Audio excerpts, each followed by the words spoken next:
suis avec Angélique d'Alliance Police Nationale et alors on est place du Trocadéro, alors c'est un peu le symbole des vendeurs à la sauvette, alors c'est un fléau qui dure et qui dure.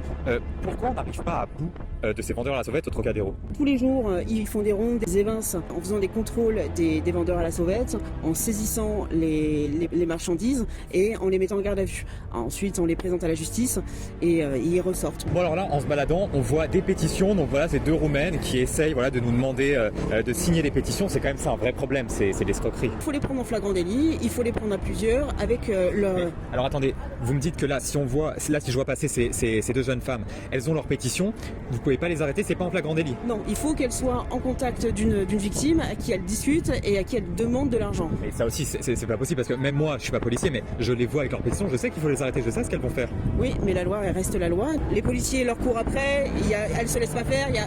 De ce que j'ai vu, elles sont agressives. Hein. Elles sont très agressives, ça peut vraiment mal tourner. En général, ça tourne mal. Si on veut en venir à bout de tout ça, donc des vendeurs à la sauvette, des Roumaines qui font des pétitions, des joueurs de bonto, des vendeurs de kebab, comment on fait? Est-ce qu'il faut, parce que pendant les Jeux Olympiques, moi je me baladais là, c'était impeccable. Hein. Évidemment, il y avait les moyens.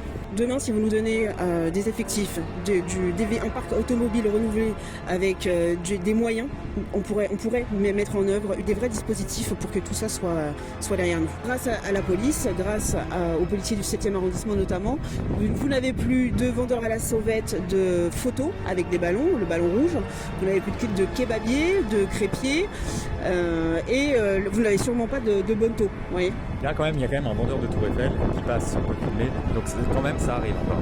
Ça arrive encore, mais vous voyez, il est tout seul. Là, c'est anecdotique, vous en avez un, effectivement. Et ça se trouve, il traverse, il va même pas s'arrêter à la Tour Eiffel parce qu'il sait très bien qu'il n'aura même pas le temps de s'installer, qu'on va l'évincer.